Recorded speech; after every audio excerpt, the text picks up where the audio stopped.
3 கடவுள்கள் என்று நாம் சொல்லவில்லை. பைபிளும் அப்படி சொல்லவில்லை.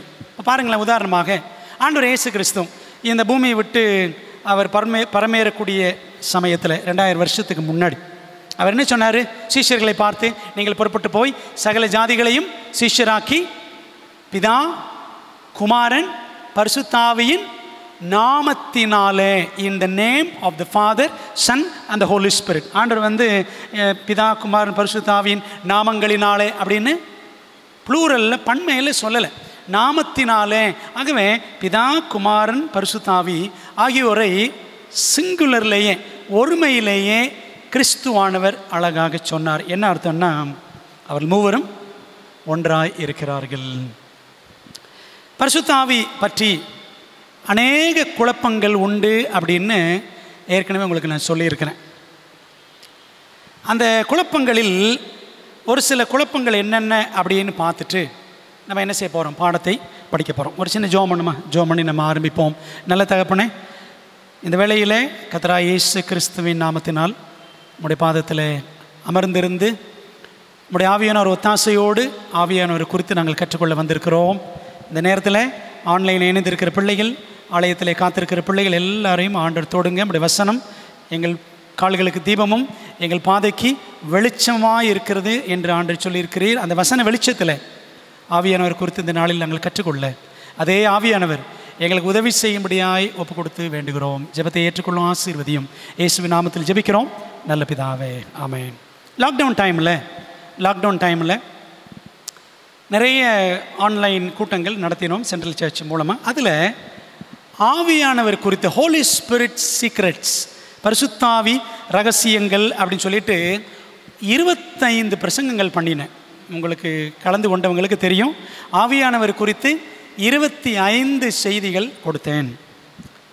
அதெல்லாம் பைபிள் அடிப்படையாக இருக்கக்கூடிய செய்திகள். அதில் இன்றைக்கு நான் படிக்க போகிற பாடத்தின் தலைப்பு பரிசுத்த ஆவியாகிய தேவன். ஆவியானவர் ஒரு நபர் என்பதையும் ஆவியானவர் தேவன் என்பதையும் வேதம் தெளிவாக சுட்டி காட்டுகிறது. நான் சொன்னேன் என்ன, ஆவியானவர் குறித்து சில குழப்பங்கள் இருக்கிறது. என்ன அப்படின்னா, பொதுவாக சொல்கிறாங்க ஒரு சாரர், ஆவியானவர் அவர் ஆள் தத்துவம் உடையவர் கிடையாது. Is not a person. Holy Spirit is not a person at all. அவர் ஒரு நபரே கிடையாது அப்படின்றாங்க. அப்போது யார் அவர்? சிலர் சொல்லுவாங்க ஆவியானவர் ஒரு சக்தி, அவர் ஒரு பவர் தான், அவர் ஒரு ஃபோர்ஸ், அவர் ஒரு விசை ஆற்றல் மட்டும்தான், அவர் நபரே கிடையாது அப்படின்னு சொல்லுகிறார்கள். நீங்கள் ஆவியானவர்னு சொல்கிறது, அதுவும் செவன்த் டே சர்ச்சிலேயே பரிசுத்த ஆவியானவர் தேவன் சொல்கிறது நீங்கள் தப்பாக சொல்கிறீங்க, புரட்டாக சொல்லுகிறீர்கள் என்று குற்றஞ்சாட்டுகிறவர்களும் இருக்கிறார்கள். அன்பானவர்களே,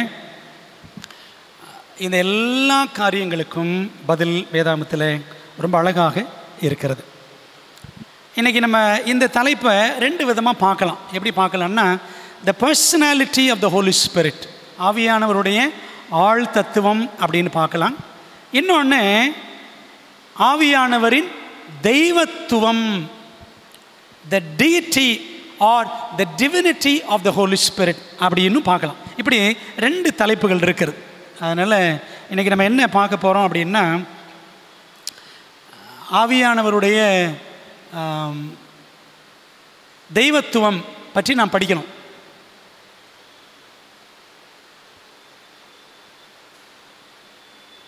ஓகே, ஆவியானவருடைய தெய்வத்துவம். இந்த தெய்வத்துவம் நான் படிக்கிறதுக்கு முன்னாடி, அவர் ஆள் தத்துவம் உடையவர் என்பதை, பிதாவும் ஒரு நபர், குமாரனும் ஒரு நபர், ஆவியானவரும் ஒரு நபர். இப்போ பாருங்களேன், பைபிளில் ஒரு வசனம் இருக்குது, தேவன் அன்பாகவே இருக்கிறார். எந்த தேவன் அப்படின்னு கேள்வி கேட்டால் பைபிளில் வசனம் இருக்குது, பிதாவாகிய தேவனும் அன்பாக இருக்கிறார். பாருங்களேன், யோவான் 3:16, தேவன் தம்முடைய ஒரே பேரான குமாரனை விசுவாசிக்கிறவன் எவனோ அவன் கெட்டு போகாமல் குமாரனை தந்தருளி இவ்வளவாய் உலகத்தில் அன்பு கூர்ந்தார். யார் அன்பு கூர்ந்தார்?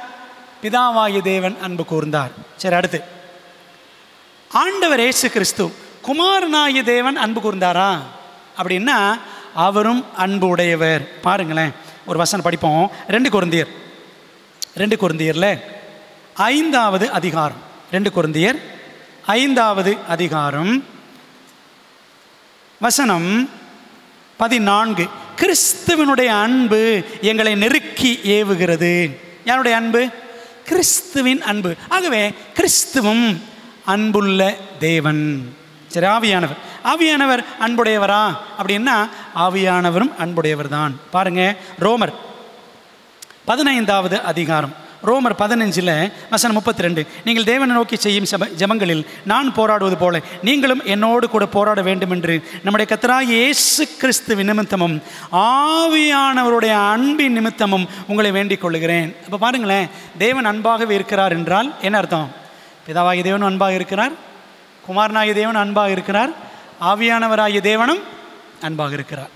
இன்னைக்கு காலையில் சொன்னேன், பிதா அவரும் சத்தியம் உள்ளவர், குமாரனும் சத்தியம் உள்ளவர், அவரும் சத்தியம், ஆவியானவரும் சத்தியம்.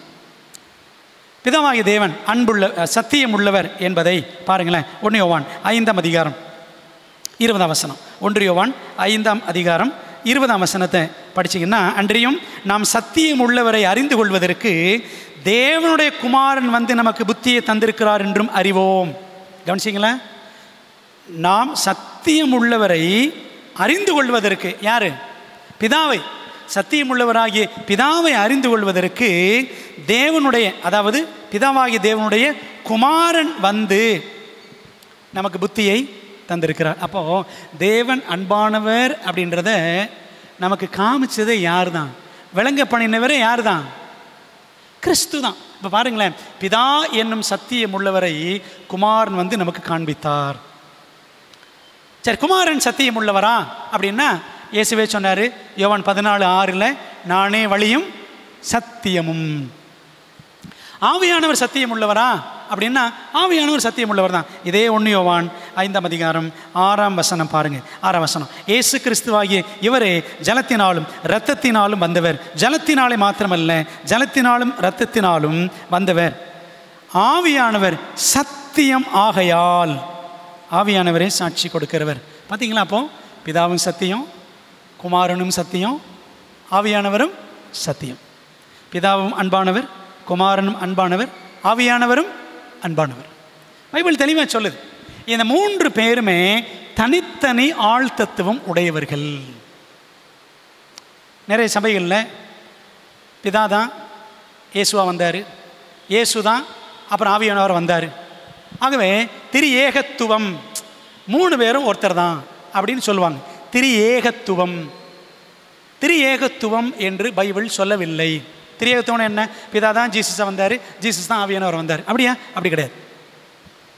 பிதா தனி, அவர் அன்பு கூர்ந்தார், குமாரன் அனுப்பினார், குமாரன் வந்து அன்பை காமிச்சார். அந்த அன்பை, தேவனுடைய அன்பை குமாரனாய கிறிஸ்து விளங்க பண்ணினதுனால அந்த குமாரன் வழியாக பிதாவை ஏற்றுக்கொள்ளுங்கள் அப்படின்னு சொல்லிட்டு யார் கிரியை செய்கிறார்? நம்முடைய இருதயங்களில் ஆவியானவர் கிரியை செய்கிறார். சரி, இப்போ பிதா அப்படின்னா நம்ம என்ன ஐடியா மனசில் வச்சுருக்கிறோம்? பிதான்னா பிதாவாகி தேவன் நடத்தினேன் போன வாரத்துக்கு முந்தின வாரம்.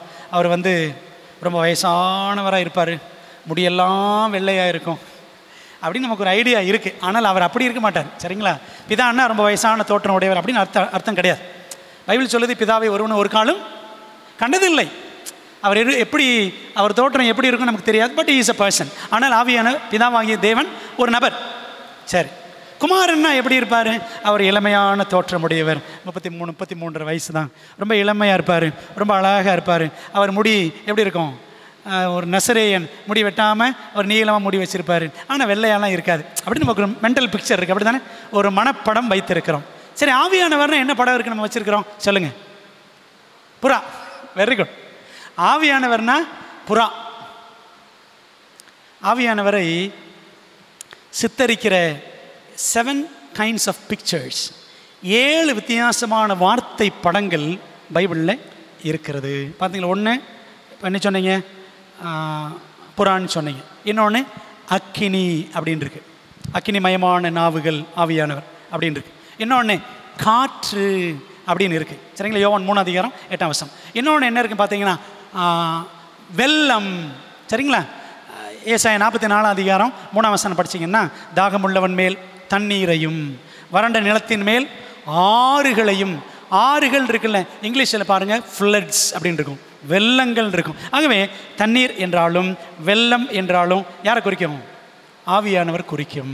தீர்க்க தரிசனத்தில் தண்ணீர் என்றால் ஜனங்களை குறிக்கும் அப்படின்னு வெளிப்படுத்தல் 17:15 படிக்கிறோம். அப்போ பார்த்தீங்களா, இப்படி ஒரு 4 உதாரணம் சொன்னேன், இன்னும் ஒரு 3 இருக்குது. சரி, போதும், சுருக்கமாக சொல்கிறேன். ஆக ஆவியானவர் என்றால் அவரை குறித்து காண்பிக்கப்படக்கூடிய நம்ம மனதில் இருக்கிற படங்களில் மிக பிரபலமானது புறா. அப்போ 3 பேர். ஆனால் ஆவியானவருக்கு ஆழ்தத்துவம் இருக்கிறது. ஆனால் அது எப்படிப்பட்ட ஆழ்தத்துவன்றதை நம்முடைய ஹியூமன் மைண்டில், நம்முடைய மனித சிந்தையினால் நம்ம நினைச்ச முடியாது, புரிந்து கொள்ள முடியாது. தேவன் நமக்கு எதை வெளிப்படுத்தி இருக்கிறாரோ அதை நாம் அப்படியே ஏற்றுக்கொள்ள வேண்டும்.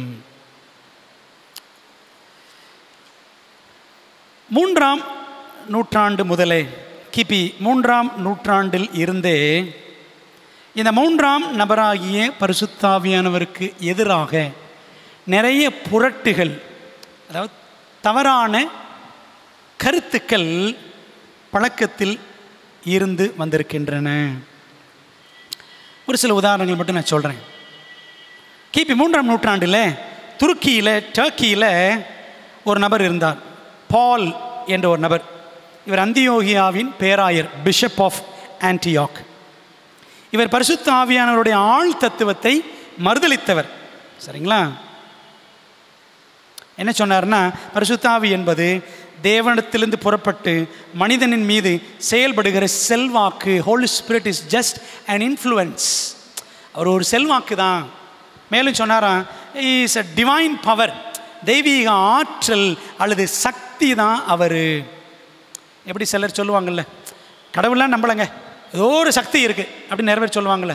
இந்த மாதிரி சொல்கிற கூட்டம் கிறிஸ்தவர் மத்தியிலையும் இருக்கிறது. ஆவியானவரை வெறும் சக்தின்னு சொல்கிறவங்க இருக்கிறாங்க. அதே காலகட்டம் கிபி 3ஆம் நூற்றாண்டில் வட ஆப்பிரிக்காவில்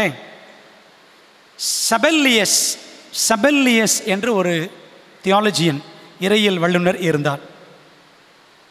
அவர் என்ன சொன்னார்னா, கடவுள் ஒருவரே, அவர் 3 தனிநபர்களாக வெளிப்பட்டார். மொனாடு அப்படின்னு சொல்லுவாங்க. மொனாடு ஒருத்தர் தான். இப்போ நான் சொன்னேன்ல, பிதா தான் குமாரனை வந்தார், குமாரன் தான் ஆவியானவர் வந்தார், ஒருத்தர் 3ஆ வந்தார். அப்படி பைபிளில் கிடையாது. சரிங்களா? நம்ம அதை புரிஞ்சுக்கணும். கிபி 4ஆம் நூற்றாண்டில் அலெக்சாண்ட்ரியா பட்டணத்தில் ஏரியஸ் அப்படின்னு ஒருத்தர் இருந்தார், ஒரு ஆயர், ஒரு போதகர், ஏரியஸ். அவர் என்ன கொண்டாந்தார்னா, பிதா உயர்ந்தவர், குமாரன் அவர் கொஞ்சம் கீழானவர், ஆவியானவர் படைக்கப்பட்டவர். ஆவியானவர் படைக்கப்பட்டவர். படைக்கப்பட்டவர் என்ன அர்த்தம்? நம்மளை மாதிரி. ஆவியானவர் நம்மளை மாதிரி ஒருத்தர், சிருஷ்டி.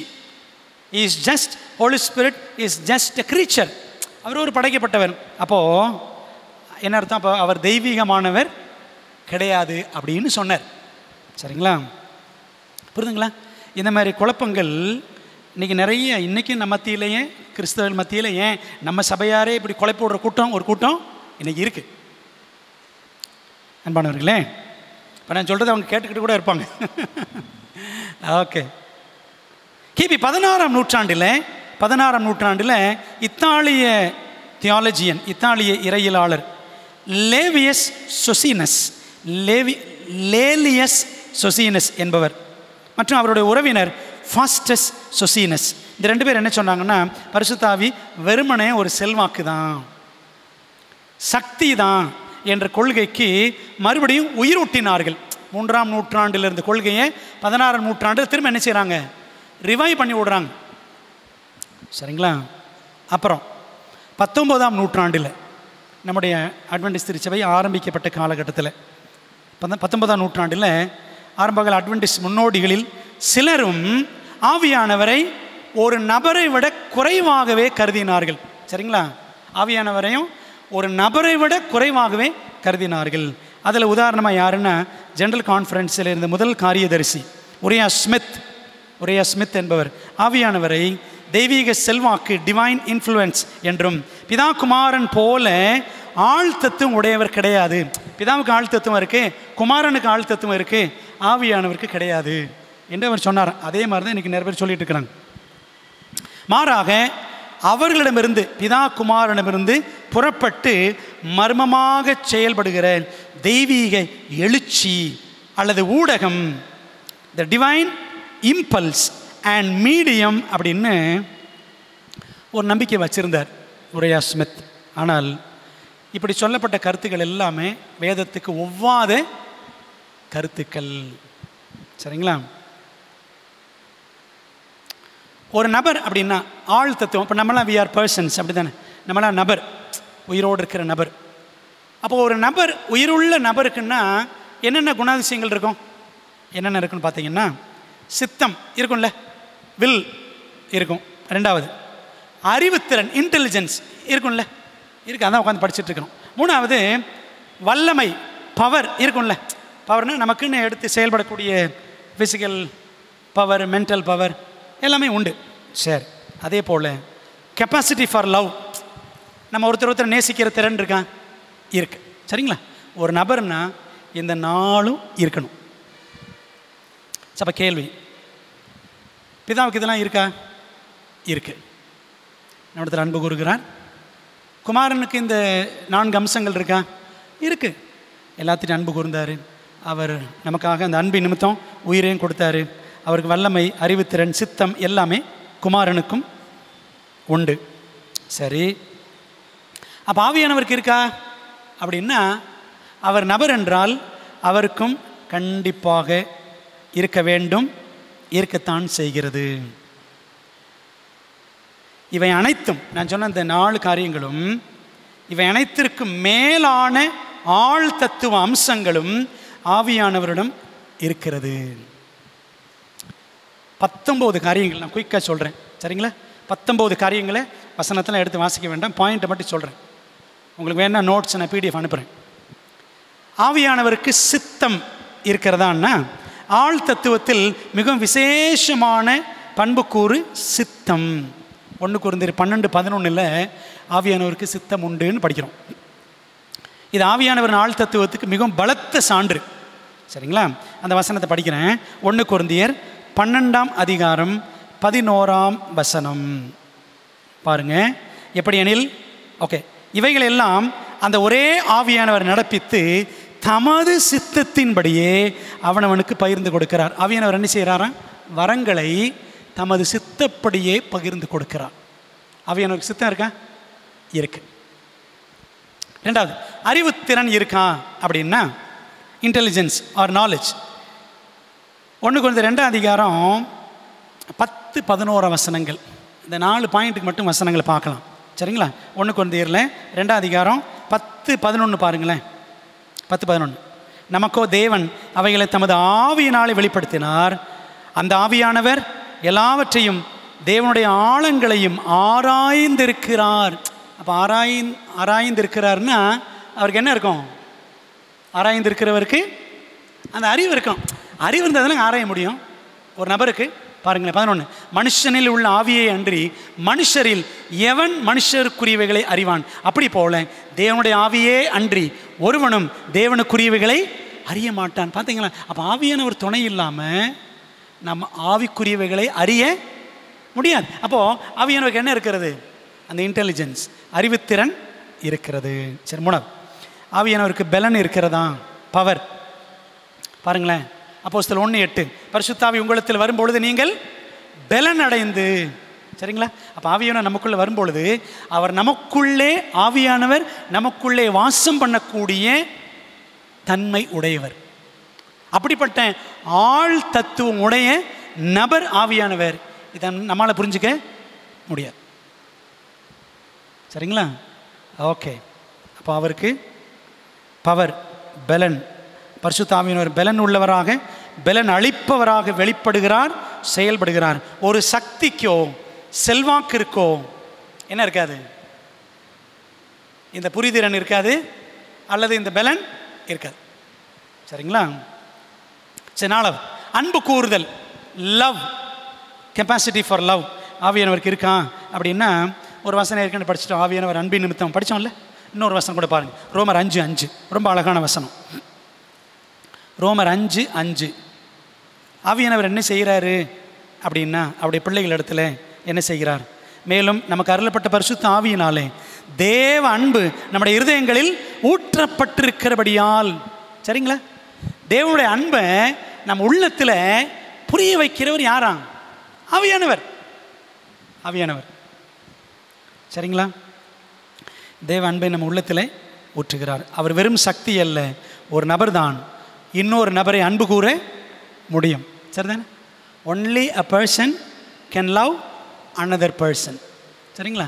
அப்படி பார்த்தீங்கன்னா ஆவியானவர் ஒரு நபர் என்பதில் சந்தேகமில்லை. அப்போ இந்த 4 காரியங்களை சொல்லிட்டேன். அடுத்து வேகமாக சில காரியங்களை சொல்ல போகிறேன். 5வது, அவருக்கு சிந்தை உண்டு. ஆவியானவருக்கு சிந்தை உண்டு. கிரேக்க பாஷையில் இவ்வார்த்தை எண்ணத்தையும் நோக்கத்தையும் குறிக்கும். ரோமர் 8:27, அப்போஸ்தலர் 15:29 படிச்சு பாருங்க. 6வது, ஐக்கியம். நம்ம சொல்கிறோம்ல, பிதாவாகிய தேவனுடைய அன்பும் குமாரனுடைய கிருபையும் இயேசு கிறிஸ்துவின் கிருபையும் ஆவியானவருடைய ஐக்கியமும், fellowship of the Holi Spirit. ஆழ்த்தத்துவம் இருந்தால் மட்டுமே ஒரு நபர் இன்னொரு நபருடன் ஐக்கியம் கொள்ள முடியும். சரிங்களா? ஆவியானவர் அந்த ஐக்கிய சிந்தை உடையவர். 7வது, துக்கம். இப்போ நமக்கு துக்கம் வருமா? நம்மால் துக்கத்தை உணர முடியுமா? முடியும். ஆவியானவர் துக்கப்படுத்த முடியுமா? முடியும். பைபிளில் இருக்கு பாருங்களேன் இந்த வசனங்கள். எபேசியர் 4:30 வாசிக்கிறோம். மீட்கப்படும் நாளுக்கு ஏதுவாக நீங்கள் முத்திரையாக பெற்ற பரிசுத்த ஆவியை துக்கப்படுத்தாதிருங்கள். நம்ம பாவம் செய்யும் பொழுது ஆவியானவர் என்ன செய்வார்? துக்கப்படுவார். So we can grieve the Holy Spirit. ஆவியானவரை துக்கப்படுத்த, வேதனைப்படுத்த முடியும். ஏனென்றால் அவர் ஒரு நபர். சரி,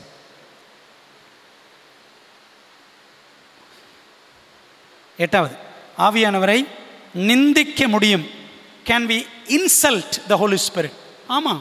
கிருபையின் ஆவியை நிந்திக்கிறவன் எப்படிப்பட்ட நியாய தீர்ப்புக்கு ஆளாவான் அப்படின்னு எபிரேயர் 10:29 வாசிக்கிறோம். எபிரேயர் 10:29. 9வது, ஆவியானவரை சோதிக்க முடியுமா? ஆவியானவர் சோதிக்க முடியுமா? பாருங்களேன், பேதுரு சொன்னார் அப்போஸ்தலர் 5 அனனியா சப்பீரால பார்த்து சொன்னார். அப்போஸ்தலர் 5:9 பாருங்க, வாசிக்கிறோம். பேதுரு அவளை நோக்கி, கர்த்தருடைய ஆவியை சோதிக்கிறதற்கு நீங்கள் ஒருமனப்பட்டது என்ன? எவ்வளோ வசனம் இருக்கு பார்த்தீங்களா? அவர் நபர் என்பதற்கு ஆவியானவர். 10வது, ஆவியானவருக்கு எதிராக பொய் சொல்ல முடியுமா? ஆவியானவருக்கு எதிராக பொய் சொல்ல முடியுமான்னா முடியும். அதே 5ஆம் அதிகாரம் அப்போஸ்தலர் 5:3-4 பாருங்க, 3 வசனம். பேதுரு அவனை நோக்கி, அனனியாவே, நிலத்தின் கிரயத்தில் ஒரு பங்கை வஞ்சித்து வைத்து பரிசுத்த ஆவியினிடத்தில் பொய் சொல்லும்படி சாத்தான் உன் இருதயத்தை நிரப்பினதென்ன?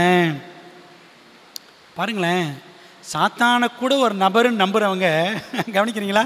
சாத்தான கூட ஒரு நபர், அவன் ஆவி ஆவி ஆவி ஆவியாக இருக்கிற ஒரு ஆள் தத்துவமுடைய ஒரு நபர்னு சாத்தான நம்புறவங்க கூட யார் நம்ப மாட்டேங்கிறாங்க? பரிசுத்த ஆவியானவரை நபர் நம்புறதில்லை. எவ்வளோ பரிதாபம் பார்த்தீங்களா நம்ம நிலைமை, ஒரு சிலருடைய நிலைமை. அப்போஸ்தலர் 5 பாருங்களேன், 3 வசனம், பரிசுத்தாவினிடத்தில் பொய் சொல்லும்படின்னு படிக்கிறோம். 4 வசனம் சொல்லுது, நீ மனுஷனிடத்தில் அல்ல தேவனிடத்தில் பொய் சொன்னாய். அப்போ யாருங்க? பரிசுத்தாவி யாரு? தேவன். நீ பரிசுத்தாவிட்டு போய் சொன்ன 3 வசனம். 4 வசனம், நீ தேவன்கிட்ட போய் சொன்ன. பரிசுத்தாவியானவர் தேவன் என்று சமமாக காட்டுகிற வசனங்கள், 2 வசனங்கள். அப்போ ஆவியின் இடத்துல போய் சொல்ல முடியும். ஒரு நபர் தானே இன்னொரு நபர்கிட்ட போய் சொல்ல முடியும், சரிதானே? நாய் போய் நாய்கிட்ட போய் சொல்லுமா? முடியாது. மிருகங்களால் முடியாது, சரிங்களா? ஆகவே அதான் அனனியாவும் சப்பீராலும் ஆமாம்மா நாங்கள் இவ்வளோக்கு தான் விற்றோம் அப்படின்னு சொல்லி என்ன பண்ணாங்க? புருஷன் பொண்டாட்டி 2 பேர் சேர்ந்து ஆவியானவருக்கு எதிராக பொய் சொன்னார்கள். சரி, இது 10. 11 பாருங்க, ஆவியானவர் பேசுவாரா? ஆவியானவர் பேசுவாரா? மார்க் 13:11. மார்க் 13:11 உங்களை நீதிமன்றங்களில் விசாரிக்க கொண்டு போகும்பொழுது என்ன பேசுவோம், நீங்கள் என்ன செய்யாதீங்க, கலங்காதீங்க, திகைக்காதீர்கள். அந்த நேரத்தில் பரிசுத்த ஆவியானவர் உங்களுக்கு அருளப்படுவார். பேசுகிறது நீங்கள் இல்லை, யார் பேசுவாங்க? ஆவியானவர் பேசுவார். ஏசப்பா சொன்னார்ல, பார்த்தீங்களா? அப்போ ஆவியானவர் எப்படிப்பட்டவர்? He can speak. ஒரு நபர் தான் பேச முடியும். ஆவியானவர் நினைச்சுவார், நமக்குள்ளேருந்து பேசுவார்.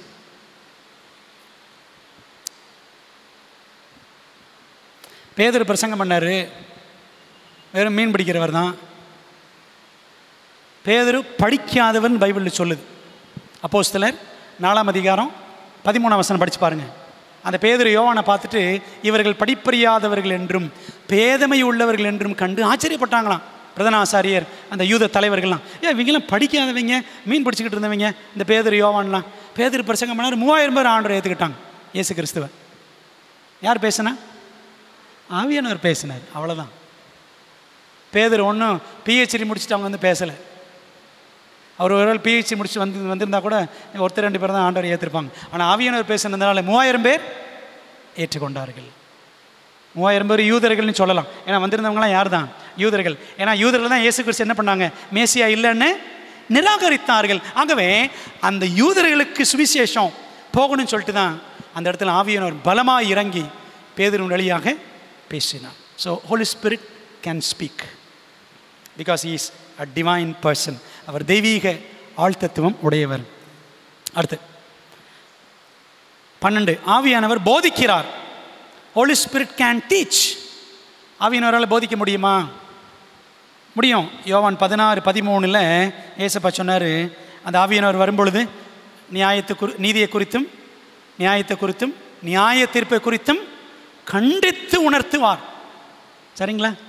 அப்போ ஆவியானவர் நினச்சி வரான், அவர் கண்டித்து டீச் பண்ணுவார் நம்முடைய பிள்ளைகள் மூலமாக. சரிதானே? ஓகே. ஆவியானவர் போதிக்க முடியும். இன்னும் வசனங்கள் இருக்குது. லூக்கா 12:12, யோவான் 14:26 குறித்து வச்சுக்கங்க. 13, ஆவியானவர் கட்டளை இடுகிறார். Can Holy Spirit command? அவரால் கட்டளையிட முடியுமா? கட்டளையிட முடியும். அப்போஸ்தலர் 13:2 பாருங்களேன். அப்போஸ்தலர் 13:2 பார்த்தீங்கன்னா, அவர்கள் அந்தியோகியா பட்டணத்தில் இருந்த சபையில் கர்த்தருக்கு ஆராதனை செய்து உபவாசித்து கொண்டிருக்கிற போது பர்னபாவையும் சவுல் என்ற பவுலையும் நான் அழைத்த ஊழியத்துக்காக அவர்களை பிரித்து விடுங்கள் என்று பரிசுத்த ஆவியானவர் திருவுளம் பற்றினார்.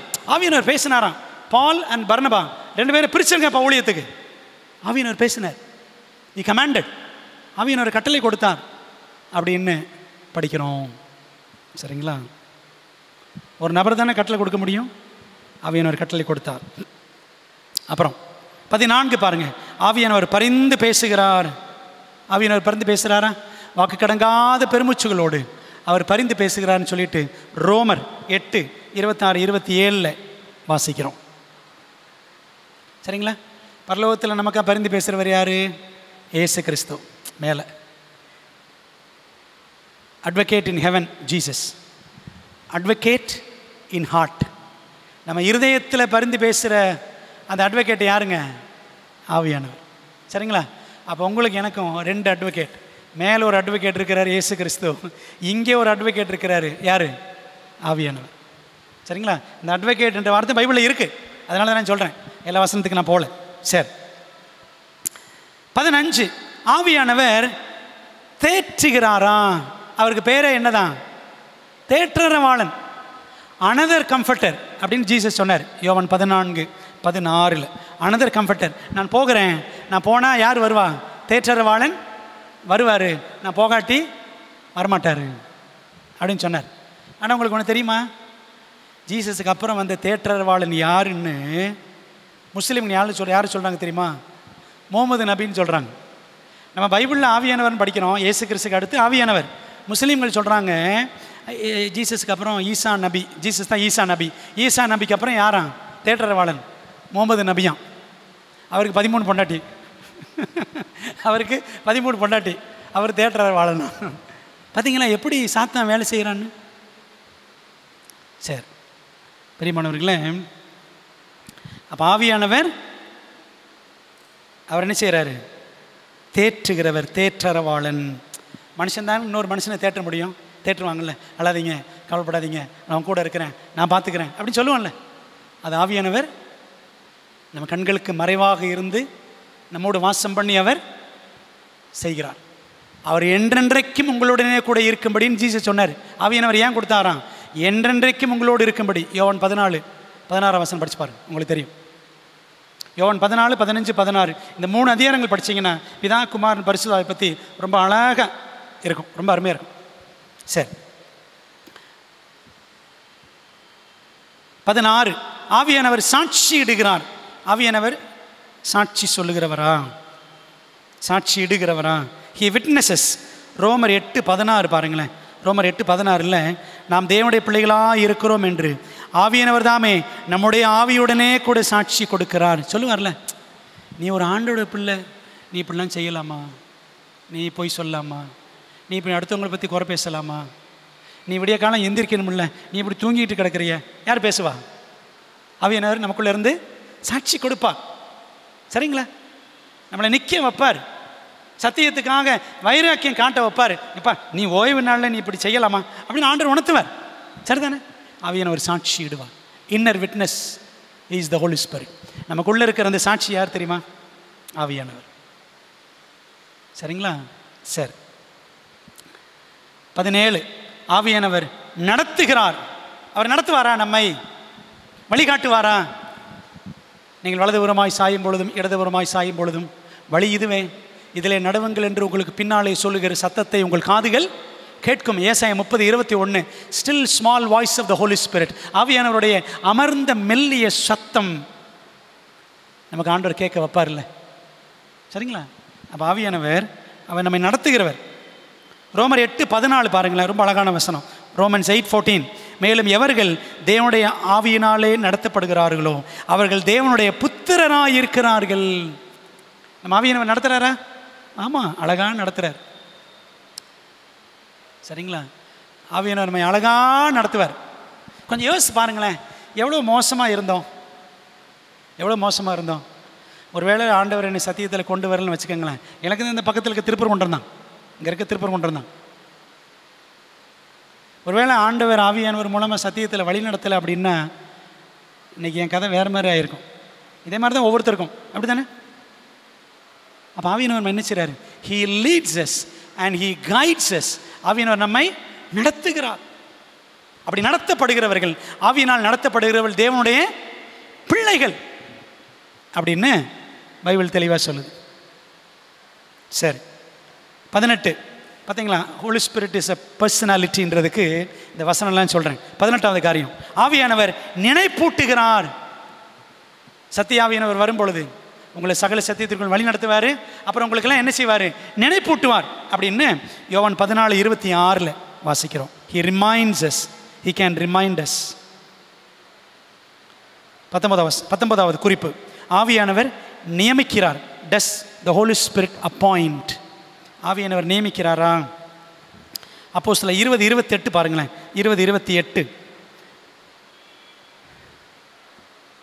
ஆகையால் உங்களை குறித்தும் தேவன் தம்முடைய சுய இரத்தத்தினால் சம்பாதித்து கொண்ட தமது சபையை மேய்ப்பதற்கு பரிசுத்த ஆவி உங்களை கண்காணிகளாக வைத்த மந்தை முழுவதையும் குறித்தும் எச்சரிக்கையாயிருங்கள். ஒரு சபைக்கு கண்காணியாக, ஒரு போதகராக யார் நியமிக்கிறா? ஒரு நபரை யார் நியமிக்கிறாராம்? ஆவியானவர் தான் நியமிப்பாராம். புரியுதா உங்களுக்கு? ஆவியானவர் தான் நியமிப்பார். So Holy Spirit is the appointer. He can appoint, he can ordain. தம்முடைய ஊழியக்காரர்களை அவர் ஏற்படுத்துவார், நியமிப்பார். அப்போ சொன்னேன் பார்த்தீங்களா? இப்படி ஏறக்குறைய 20 வித்தியாசமான ஆள் தத்துவத்துக்கே உரித்தான செயல்களை, அதற்கும் மேலான அம்சங்களை நம்ம யார்கிட்ட பார்க்குறோம்? ஆவியானவர்கிட்ட பார்க்கணும். சரிங்களா? விளங்குது உங்களுக்கு? நீங்கள் பைபிளில் பாருங்களேன், ஆவியானவர் பற்றி படிக்கும் பொழுது அவர் இவர் தான் போட்டிருக்கோம். சரிதானே? அவர் வந்து உங்களை சகல சத்தியத்திற்குள்ளும் வழி நடத்துவார். ஆவியானவர் ஜலத்தின் மேல் அசைவாடி கொண்டிருந்தார். பேஜில் இருக்கு அவர்னு. சரிதானே? அதே 1 2 வசனத்தில் இருக்கு, ஆவியானவர் ஜலத்தின் மேல் அசைவாடி கொண்டிருந்தார். அவர் அசைவாடும் தன்மை உடையவர், உள்ளத்தில் ஊற்றப்படும் தன்மை உடையவர், நமக்குள்ளாக புகுந்து செயல்படும் தன்மை உடையவர். யாரு? ஆவியானவர். இதனால் அவர் சக்தி, அவர் ஒரு செல்வாக்கு, அவர் ஒரு ஆற்றல், அப்படி இப்படிலாம் சொல்லக்கூடாது. சரிதானே? புரியாமல் பேசுகிறாங்க நிறைய பேர். பெரியமானவர்களே, நம்ம எப்படி புரிஞ்சுக்கணும் அப்படின்னா ஒரு காரியத்தை சொல்லிட்டு அவருடைய தெய்வத்துவத்தை பார்ப்போம்.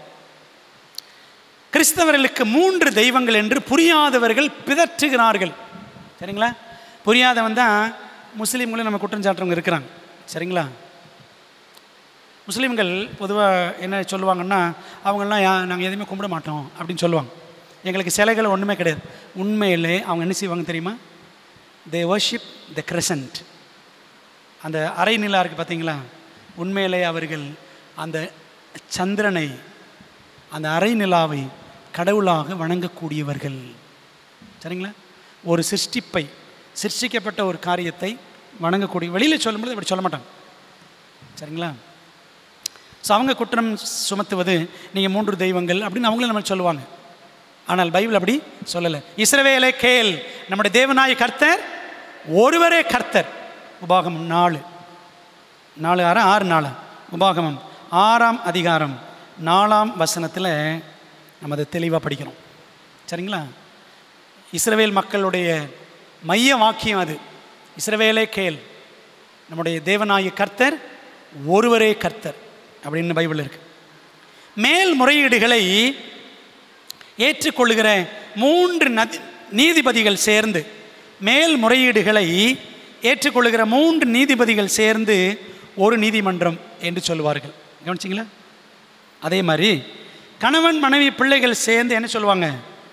ஒரு குடும்பம்னு சொல்லுவாங்க. ஒளி, வெப்பம், ஆற்றல், லைட், ஹீட், எனர்ஜி, இந்த 3ஐயும் கொடுக்கும், மனிதருக்கு கொடுக்கும் பெருஞ்சுடராக திகழும் சூரியன். சரிதானே? சூரியன் தான் என்ன கொடுக்குது? லைட்டும் கொடுக்குது. நமக்கு லைட்டும் கிடைக்குது, நமக்கு ஹீட்டும் கிடைக்குதா? மதுரையில் பயங்கர ஹீட் அப்படி தானே? Light, heat and energy. என்ன எனர்ஜி? வைட்டமின் டி அப்படி இப்படிலாம் சொல்கிறாங்க பார்த்தீங்களா? இதெல்லாம் நமக்கு கிடைக்குது. ஓகே, இதெல்லாம் சூரியன். அது சூரியன் சொல்கிறோம். சூரியன்லேருந்து இந்த 3 காரியங்கள் நமக்கு கிடைக்குது. அதே போல் பிதா, குமாரன், பரிசுத்த ஆவி மூவரும் ஒரே தெய்வமாக, முதல் சமுதாயமாக திகழ்கிறார்கள். இவர்கள் மூவரும் ஒன்றாயிருக்கிறார்கள் என்று 1 யோவான் 5:7 வாசிக்கிறோம். விளங்குது உங்களுக்கு? அப்போது ஆவியானவருடைய பர்சனாலிட்டி பார்த்துட்டோமா? ஓகே, ஒரு காரியத்தை சொல்லி நம்ம அடுத்த தலைப்பு போவோம். இதை குறித்து ஆவியானவருடைய ஆழ்தத்துவம் பற்றி எலன் ஒயிட் சொல்கிறாங்க. ஆக்ட்ஸ் ஆஃப் த அப்போஸ்டல்ஸ் பக்கம் 52 அதில் சொல்கிறாங்க பாருங்களேன். பரிசுத்த ஆவியானவரின் தன்மை ஓர் ரகசியமாகும். The nature of the Holi Spirit is a mystery அப்படின்னு எழுதுறாங்க. அது ஒரு ரகசியம். எப்படிங்க இயேசு கிறிஸ்து கன்னி வயிற்றில் பிறந்தார்? இது ஒரு ரகசியம். உண்மை தானே? விசுவாசத்தினால ஏற்றுக்கொள்ளணும். ஏற்றுக்கிறோம்ல? இயேசுவை ஏற்றுக்கொள்கிறோம்ல? ஒரு கன்னி வயிற்றில் பிறந்தார், கணவன் மனைவி உறவு இல்லாமல் பிறந்தான்னு ஏற்றுக்கிறோம்ல? அப்போ அதே மாதிரி ஆவியானவர் தெய்வம்னு ஏற்றுக்கிறதுல என்னங்க கஷ்டம்? ஆனால் நிறைய பேர் கஷ்டமாக தான் இருக்குது. ஒரு கூட்டம் 7th ரேக்குள்ளேயே கொஞ்சம் பேர் இருக்கிறாங்க. அவங்க சொல்கிறாங்க, ஒரு பையன் கூப்பிட்டு பேசலாம் ஒரு சில நாட்களுக்கு முன்பாக, ஏற்கனவே பேசியிருக்கான், ஆவியானவர் தெய்வம் கிடையாது அப்படின்னு. நான் சொன்னேன், தம்பி இதை ஒரு ஊழியமாக செஞ்சிட்ருக்கேன், நீ எவ்வளோ பேர் ஆதாயம் பண்ணியிருக்கேன்? 35 பேர் இருக்கிறாங்க அப்படின்றான். 35 பேர் இருக்காங்களாம். எப்படி இருக்காங்களா? நம்ம சபைக்குள்ள ஆவியானவர் தெய்வம் இல்லைன்னு சொல்லிட்டு இருக்காங்களாம். பைபிள் என்ன சொல்லுது? ஆழ்த்தத்துவம் உள்ளவரா இல்லாதவரா? ஆழ்த்தத்துவம் உள்ளவர். சரி, அடுத்து என்ன பார்க்க போகிறோம்னா, அவருடைய தெய்வத்துவம். தம்பி அந்த பிபிடி போடுங்கம்மா. Deity of the Holi spirit அதை எடுங்க.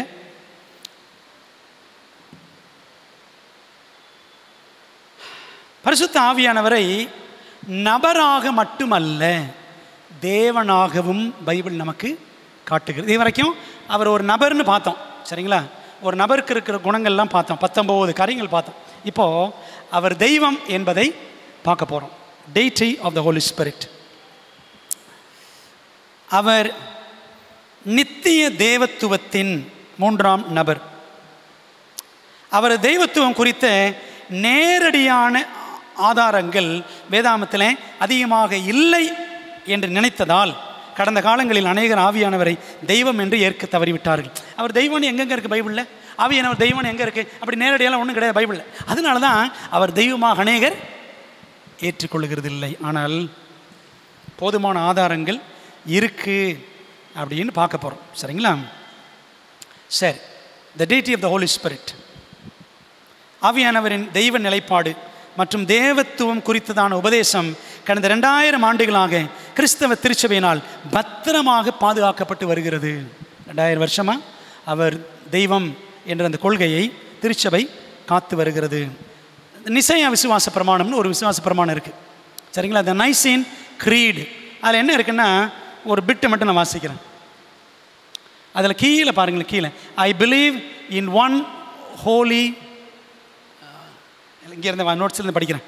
ஐ believe in the holy ghost, the Lord and giver of life, who proceeds from the father and the son, who with the Father and the Son together is worshipped and glorified, who spoke by the prophets. அடுத்த ஸ்லைடுக்கு போங்கம்மா. அடுத்த ஸ்லைடில் இருக்குன்னு நினைக்கிறேன். Next ஸ்லைடில். சரி, அடுத்த ஸ்லைடில் பாருங்கள். கிபி 325 நிசையாவில் கூடிய திருச்சபை ஆலோசனை சங்கத்தில் ஆவியானவரின் தெய்வீகம் பற்றி இந்த வாக்கியம் எழுதப்பட்டது. அடுத்து okay, I believe in the Holy Ghost, ஆவியானவரை பரிசுத்தாவியை நம்புகிறேன். The Lord and giver of life, ஜீவனின் ஆதாரம், ஜீவனின் கர்த்தர் அவர். Who proceeds from the father and the Son, பிதாவிடமிருந்தும் குமாரனிடமிருந்தும் புறப்படுகிறவர். அப்படி தான் யோவான் 16ஆம் அதிகாரத்தில் இருக்குது. சரி, who with the father and the son together is worshipped and glorified, பிதாவோடும் குமாரனோடும் இவரும் ஆவியானவரும் வணங்கப்படுகிறார், மகிமைப்படுத்தப்படுகிறார். சரிங்களா? who spoke by the prophets, தீர்க்கதரிசிகள் வழியாக பேசினவரும் யார் தான்? ஆவியானவர் தான். சரிதானே? அந்த ஆவியானவர் இல்லாமல் நமக்கு வேதாகமம் இல்லை அப்படின்னு பார்க்கணும். மார்ட்டின் லூத்தர் என்ன சொன்னார் பாருங்களேன். மார்ட்டின் லூத்தர் சொன்ன ஒரு வாக்கியம். அடுத்து போங்கம்மா. ஓகே, மார்ட்டின் லூத்தர் சொன்னது. இந்த நோட்ஸ் உங்களுக்கு நான் தேவைப்பட்டு அனுப்புகிறேன். ஸோ எல்லா வசனங்கள் நிறைய அதில் இருக்குது. The Holi Spirit is not a mere spirit, a creature, for example, or something apart from God and yet given to men by him, or merely the work of God which he performs in our hearts, but that is a spirit who himself is God in essence. தமிழில் படிப்போம் பாருங்க. பரிசுத்த ஆவி உதாரணமாக ஏதோ ஒரு ஆவி, ஒரு சிருஷ்டியோ அல்ல. அவர் ஏதோ ஒரு ஆவி, ஏதோ படைக்கப்பட்டவர் கிடையாது. அல்லது மனிதருக்கு தேவனால் கொடுக்கப்பட்டு அதே வேளையில் தேவனிடமிருந்து அப்பாற்பட்டு செயல்படுகிற ஏதோ ஒன்றும் அல்ல. அல்லது நம்ம இருதயங்களில் கிரியை செய்கிற ஏதோ ஒரு தேவ செயல் என்பதும் அல்ல. மாறாக அவர் ஆவியானவர் ஆவி உருக்கொண்ட தனிச்சிறப்பு வாய்ந்த தெய்வமாகவே இருக்கிறார். எவ்வளோ அழகாக சொல்கிறார் பார்த்தீங்களா? ஆவி உருக்கொண்ட தனிச்சிறப்பு வாய்ந்த தெய்வம் யார்? பரிசுத்த ஆவியானவர். சரிங்களா? குமாரனை மட்டும்தாங்க மனுஷன் பார்த்துருக்கான். சரிதானே? பிதாவை ஒருவனும் ஒரு காலம் கண்டதில்லை, ஆவியானவரையும் யாரும் கண்டதில்லை. சரிதானே? விளங்குதா? ஆனால் இயேசுவை ஏற்றுக்கொண்டு அவருடைய பிள்ளையாக மாறும் பொழுது என்ன செய்கிறாங்க? இந்த 3 பேர் நமக்குள்ள வாசம் பண்ணுறாங்க. அப்படிதான் பைபிள் சொல்லுது. அப்படிதான் இருக்குது பைபிளில். ஜான் சாப்டர் 14, யோவான் 14ஆம் அதிகாரத்தில் இந்த வசனத்தை படிக்கிறேன் பாருங்களேன். ரொம்ப அழகான வசனம். யோவான் 14ஆம் அதிகாரம், யோவான் 14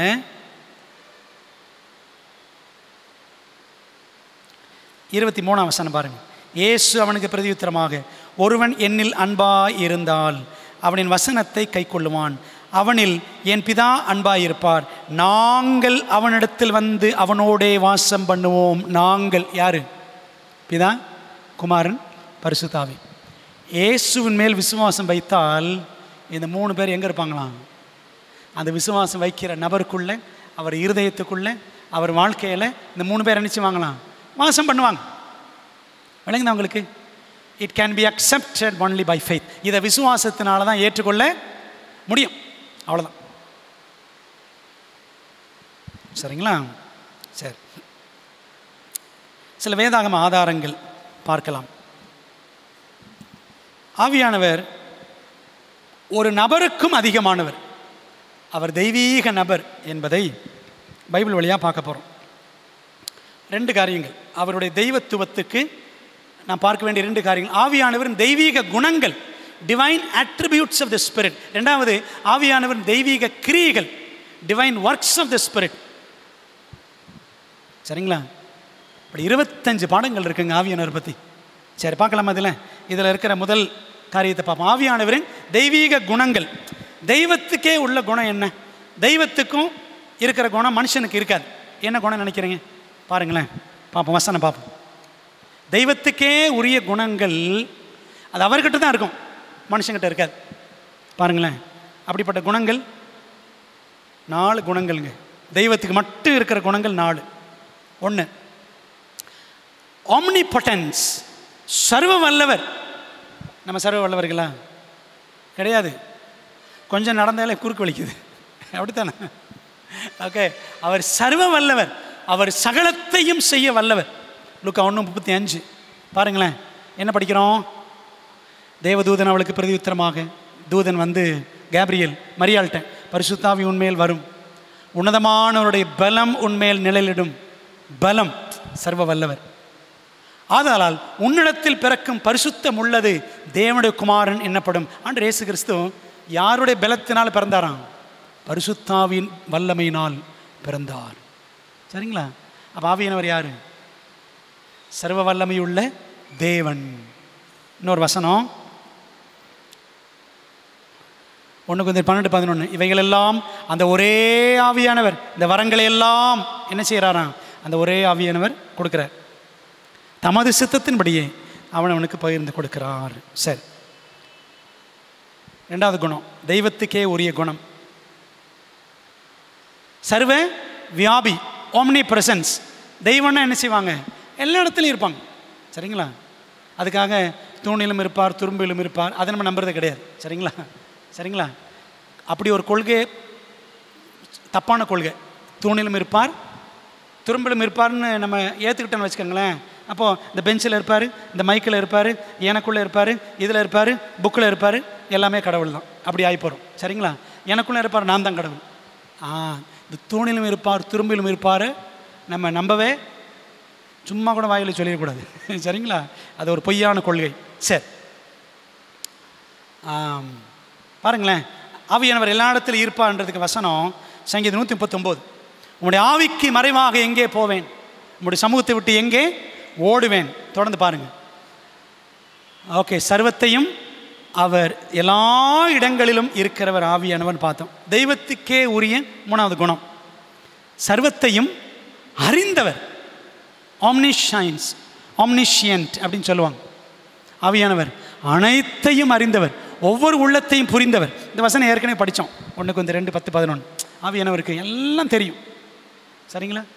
சர்வத்தையும் அறிந்தவர் ஆவியானவர். இப்போ நமக்கு தெரியுமா? இப்போ என் மைண்டில் இருக்க உங்களுக்கு தெரியுமா? உங்கள் மைண்டில் இருக்கிறது எனக்கு தெரியுமா? தெரியாது.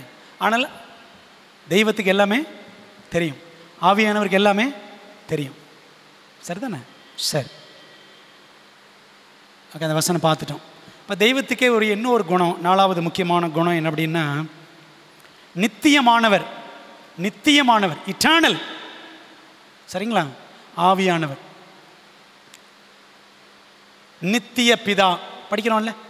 ஆவியானவர் பற்றி பாருங்களேன், நித்திய ஆவி, துவக்கமும் முடிவும் இல்லாதவர், என்றும் இருப்பவர். எபிரேயர் 9:14 பாருங்க, அந்த வசனத்தை பார்க்கலாம்.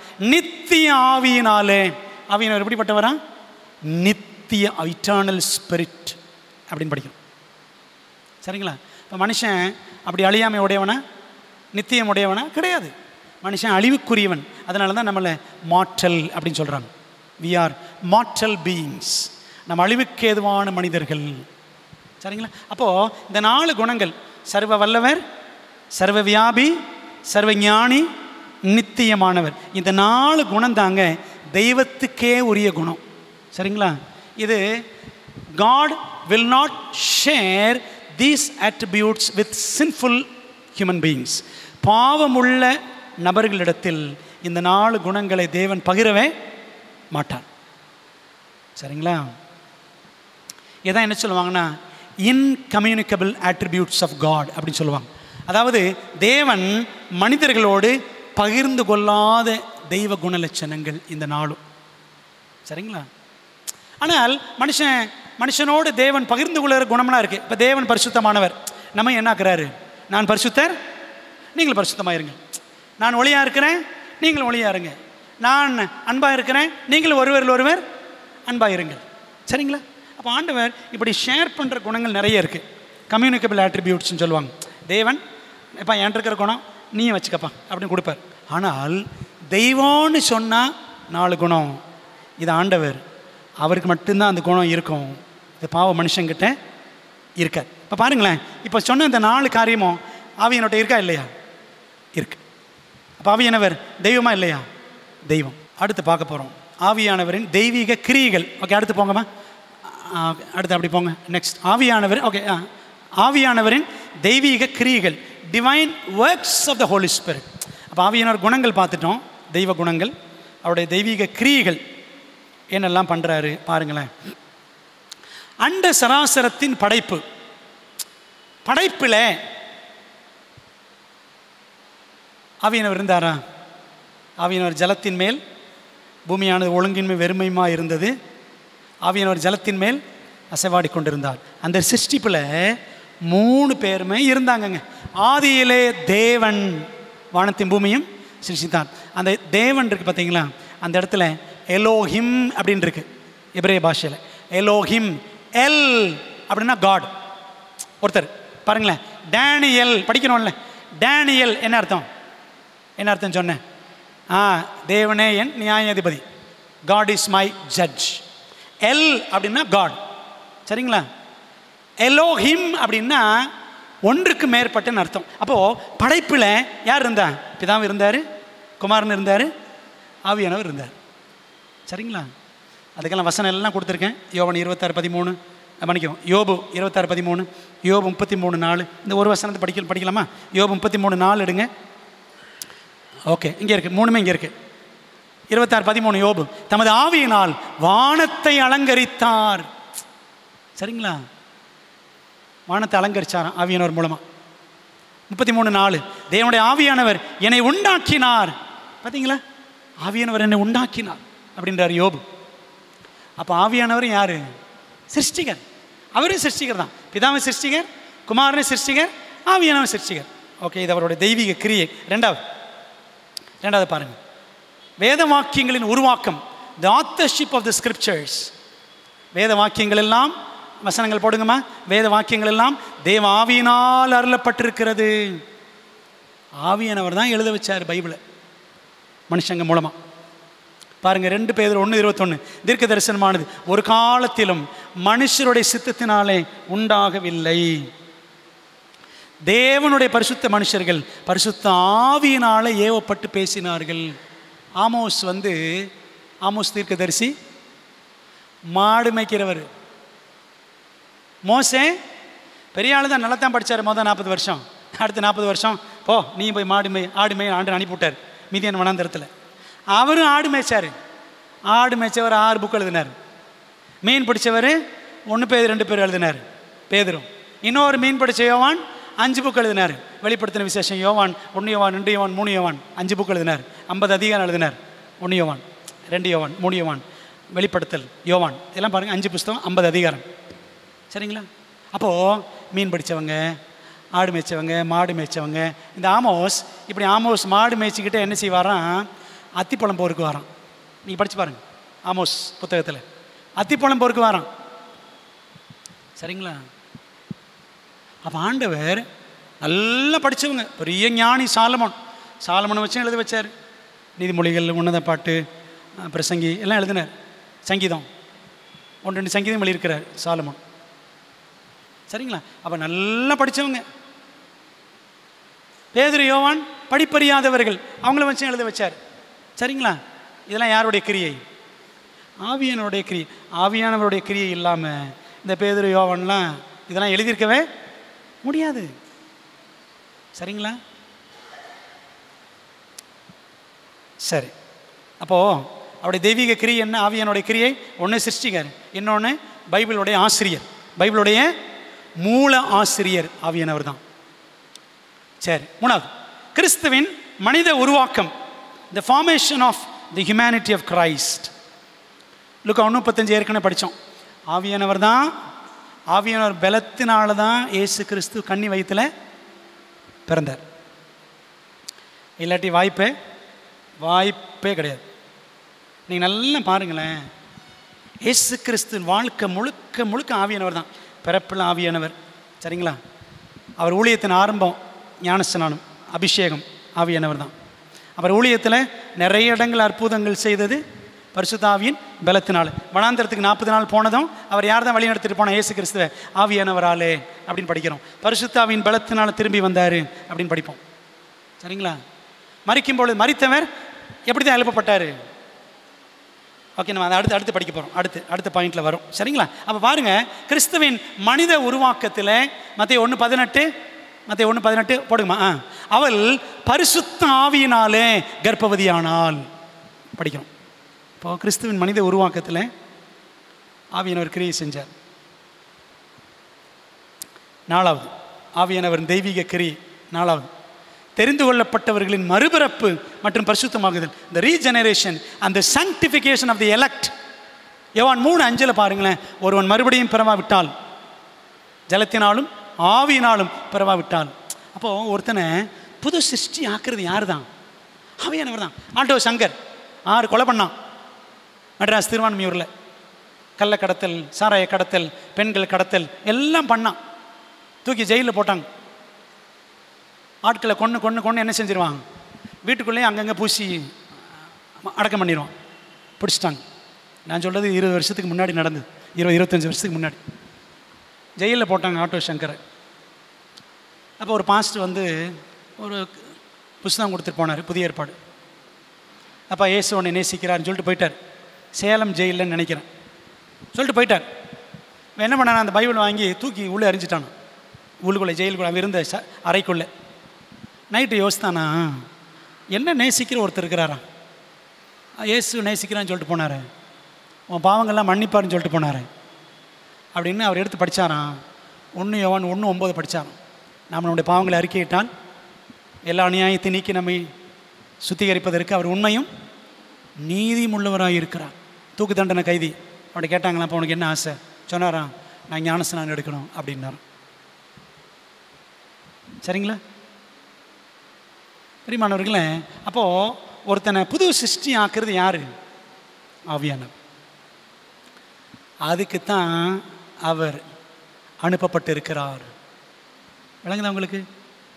சரி. தீத்து 3:5 நாம் செய்த நீதியின் கிரிகள் நிமித்தம் அவர் நம்மை ரட்சியாமல் தமது இரக்கத்தின்படியே மறுஜன்மம் முழுக்கினாலும் பரிசுத்த ஆவியினுடைய புதிதாக்குதலினாலும் நம்மை ரட்சித்தார். நம்மை புதுசாக்குறது யார்? பரிசுத்த ஆவியினர். சரிங்களா? அது அவருடைய வேலை, அது அவருடைய தெய்வீக குணம், தெய்வீக கிரியை. நம்மை புதுசாக ஆக்குறது, புது சிருஷ்டி ஆக்குறது. ஒருவன் கிறிஸ்துவுக்குள்ளே இருந்தால் புது சிருஷ்டியாக இருக்கிறான். யார் மாத்துறா? ஆவியானவர் மாத்துற. ஓகே. 2 தெசலோனிக்கர் 2:13 பாருங்களேன். கர்த்தருக்கு பிரியமான சகோதரரே, நீங்கள் ஆவியினாலே பரிசுத்தமாக்கப்படுகிறதுனாலும், எப்படி பரிசுத்தமாகிறோமா?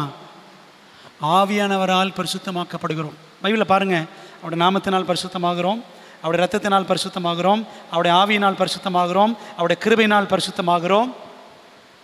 அப்படி நிறைய வரிசையாக இருக்குது. அதில் ஒன்று, அவருடைய ஆவியினாலே நாம் we are sanctified by his spirit, we are sanctified by his truth. அவருடைய சத்தியத்தினாலே பரிசுத்தமாக எப்படிலாம் பரிசுத்தமாக்குறார் ஆண்டவர். அதில் ஆவியானவர் என்ன செய்கிறாரு? நம்மை பரிசுத்தப்படுத்துகிறவர். அது அவருடைய தெய்வீக கிரியை. அப்போ அவர் தெய்வம். சரிங்களா? அவர் தெய்வம், சும்மா சக்தி கிடையாது. அப்படி ஏற்றுக்கொள்ள, அவர் தெய்வம் என்று ஏற்றுக்கொள்ள சக்தி இல்லாதவன் தான் அவர் சக்தின்னு சொல்லிட்டு கிடக்கிறான். ஓகே. அடுத்து ஆவியானவருடைய தெய்வீக கிரியை. 5வது கிரியை, கடைசி கிரியை, கிறிஸ்து மற்றும் தேவ ஜனத்தின் உயிர்த்தெழுதல், the resurrection of Christ and his people. இயேசு கிறிஸ்து உயிரோடு எழுப்பினது யாரு? பரிசுத்த ஆவி. வசனம் பாருங்க, ரோமர் 8:11. அன்றியும் இயேசுவை மருத்துவரிலிருந்து எழுப்பினவருடைய ஆவி உங்களில் வாசமாயிருந்தால், கிறிஸ்துவை மருத்துவரிலிருந்து எழுப்பினவர் உங்களில் வாசமாயிருக்கிற தம்முடைய ஆவியினாலே சாவுக்கேதுவான உங்கள் சரீரங்களையும் உயிர்ப்பிப்பார். ஆவியானவர் இயேசு கிறிஸ்து உயிரோடு எழுப்பின மாதிரி அவருடைய பிள்ளைகளையும் என்ன செய்வாராம்? முதலாம் உயிர்த்தெழுதலில் கிறிஸ்துவுக்குள் மரித்தவர்களையும் ஆவியான உயிரோடு எழுப்புவார். சரிங்களா? நீங்கள் பாருங்கள், எல்மைட் எழுதியிருப்பாங்க, ஆவியானவர் சொல்கிறது தான் ஏஞ்சல்ஸ்லாம் கேட்பாங்களாம். ஆவியானவர் டைரக்ட் பண்ணுவார், ஆவியானவர் கமாண்ட் கொடுப்பார். இதைத்தான் தூதர்கள்லாம் செய்வாங்களாம். வேணா உங்களுக்கு வாசிக்கவா? அந்த கோட்டை வாசிக்கிட்டா. டிசரவேஜஸ் பக்கம் 352. டிசரவேஜஸ் பக்கம் 352. பரலோகத்தின் அறிவு ஜீவிகள் யாவரும் இந்த சேனையில் இருக்கின்றனர். சரி, தூதர்களை விட பலம் வாய்ந்தவர்களும் அணிவரிசைகளில் இருக்கின்றனர். கர்த்தருடைய சேனையின் அதிபதியின் பிரதிநிதியான பரிசுத்த ஆவியானவர் போரை வழிநடத்துவதற்கு இறங்கி வருகிறார். கர்த்தருடைய சேனையின் அதிபதியின் பிரதிநிதியான பரிசுத்த ஆவியானவர் போரை வழிநடத்துவதற்கு இறங்கி வருகிறார். சரிங்களா? ஆவியானவர் இறங்கி தூதர்கள் எல்லாம் நடத்துவார். இந்த தேவதூதர்கள் போய் என்ன செய்வாங்க? அவர்களால் தெரிந்து கொள்ளப்பட்டவர்களை பூமி 4 முனைகளிலும் இருந்து கூட்டி சேர்ப்பார்கள். 2ஆம் வருகையில் அப்படி படிக்கிறோம்ல, 2ஆம் வருகையில் தூதர்கள் போய் கிறிஸ்துவுக்குள் மரித்தவங்களை உயிரோடு எழுப்புவாங்க, உயிரோடு இருக்க நீதிமான்களை மறுரூபமாக்குவாங்க. ஸோ இவங்களெல்லாம் இந்த சேனையெல்லாம் டைரக்ட் பண்ணுறது யார்? ஆவியானவர் என்று பார்க்கிறோம். ரோமர் 8:11 இன்னொரு வசனம். எசேக்கியேல் 37:10. எனக்கு கற்பிக்கப்பட்டபடி நான் தீர்க்கதரிசனம் உரைத்தேன், அப்பொழுது ஆவி அவர்களுக்குள் பிரவேசிக்க அவர்கள் உயிரடைந்து காலூன்றி மகா பெரிய சேனையாய் நின்றார்கள் அப்படின்னு பார்க்குறோம். பார்த்தீங்களா? அப்போ ஆவியானவர் என்ன செய்வாராம்? மரித்து கிடக்கிற கூட்டத்தை, எலும்பாக கிடக்கு, அதெல்லாம் உயிரடை செய்தார்னு ஒரு தரிசனத்தில் பார்க்குறாரு எசேக்கியேல். இப்போ என்ன அர்த்தம்னா, தேவன் தம்முடைய பிள்ளைகளை ஆவிக்குரிய ரீதியாக தம்முடைய ஆவியானவர் கொண்டு உயிரடைய செய்வார். செத்துப்போன ஒரு சபையை, செத்துப்போன ஒரு கிராமத்தை, அல்லது செத்துப்போன ஒரு விசுவாசி, செத்துப்போனா ஆவிக்குரிய ரீதியாக செத்துப்போன, ஆவிக்குரிய ஒரு உயிரில்லாத ஒரு நபரை, ஒரு சபையை, ஒரு ஊரை, ஒரு கிராமத்தை ஆவியானவர் என்ன செய்வாராம்? உயிரூட்டி எழுப்புவார். ஆகவே அது அவருடைய தெய்வீக கிரியைகளில் ஒன்று அப்படின்னு நம்ம என்ன செய்கிறோம்? பார்க்குறோம். ஆவியானவர் பிதாவோடும் குமாரனோடும் இணைந்து ஒத்திசைவாக நிறைவேற்றின, இன்னும் நிறைவேற்றப் போகிற கிரியைகள் எல்லாம் அவர் தெய்வமே அல்லாமல் மற்றபடியல்ல என்பதற்கு ஆணித்தரமான ஆதாரங்கள். சரிங்களா? ஆவியானவர் பிதாவோடும் குமாரனோடும் என்ன செய்கிறார்? இசைந்து பணியாற்றுகிறார் அப்படின்றத நம்ம தெளிவாக பார்க்குறோம். சரி, ஆவியானவர் தேவனா என்பதற்கு கூடுதல் ஆதாரங்கள், சில கூடுதலான ஆதாரங்கள் பார்ப்போம்.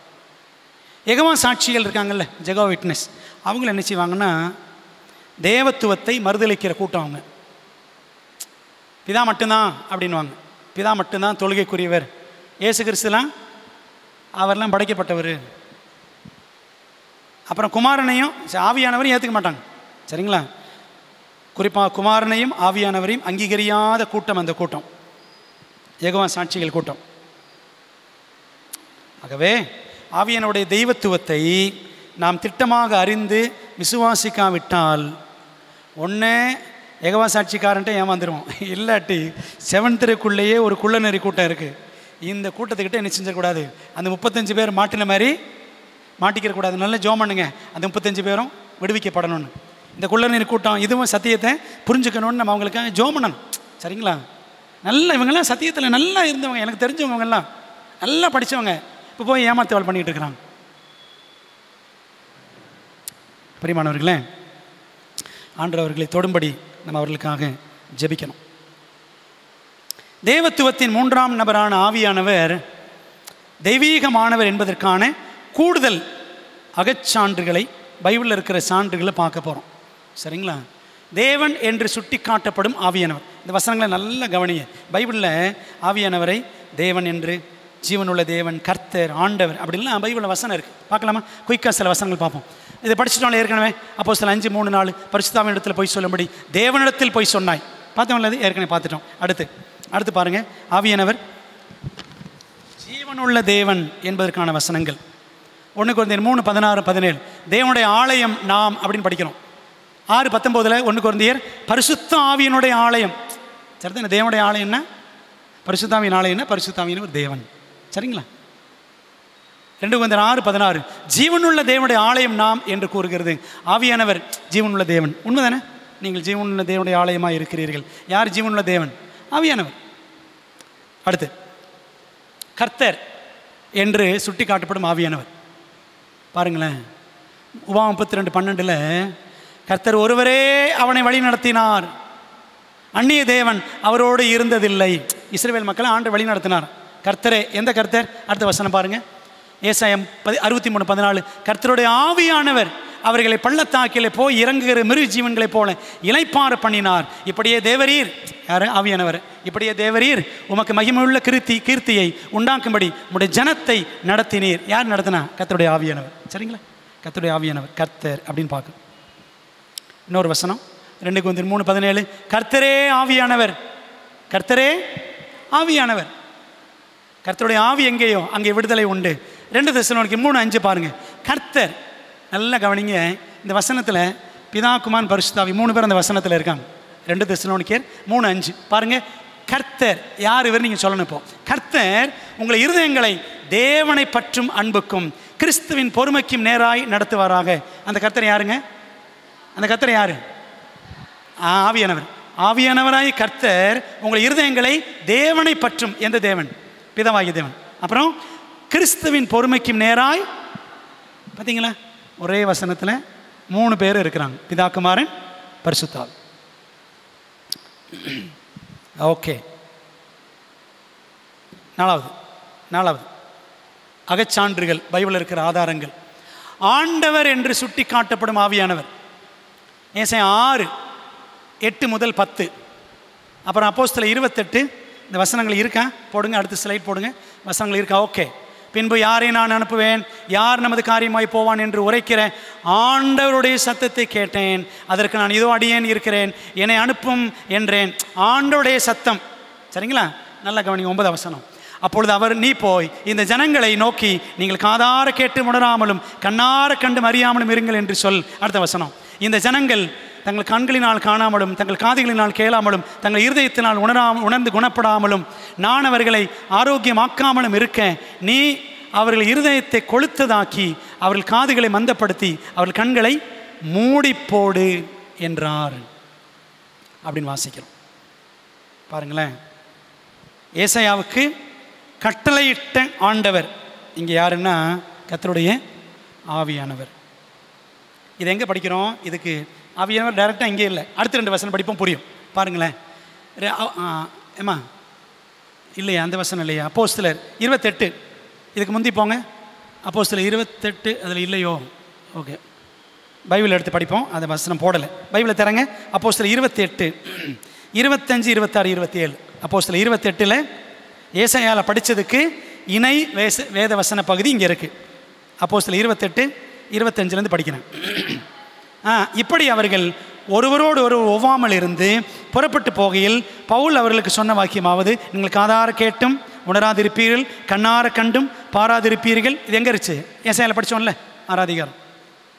இவர்கள் கண்களினால் காணாமலும் காதுகளினால் கேளாமலும் இருதயத்தினால் உணர்ந்து குணப்படாமலும் நான் இவர்களை ஆரோக்கியமாக்காமலும் இருக்கும்படிக்கு இந்த ஜனத்தின் இருதயம் கொளுத்திருக்கிறது, காதுகளினால் மந்தமாய் கேட்டு தங்கள் கண்களை மூடிக்கொண்டார்கள் என்று இந்த ஜனத்தின் இடத்தில் போய் சொல்லு என்பதை பரிசுத்த ஆவி, வருதா? பரிசுத்த ஆவி ஏசாயா தீர்க்கதரிசியை கொண்டு நம்முடைய பிதாக்களுடன் நன்றாய் சொல்லியிருக்கிறார். பார்த்தீங்களா? அப்போ ஏசாயா 6 அதிகாரம் 8 9 வசனத்தில் ஏசாயாட்ட பேசினவர் யார்? ஆவியானவர். ஆண்டோடைய சத்தத்தை கேட்டேன். எந்த ஆண்டவர்?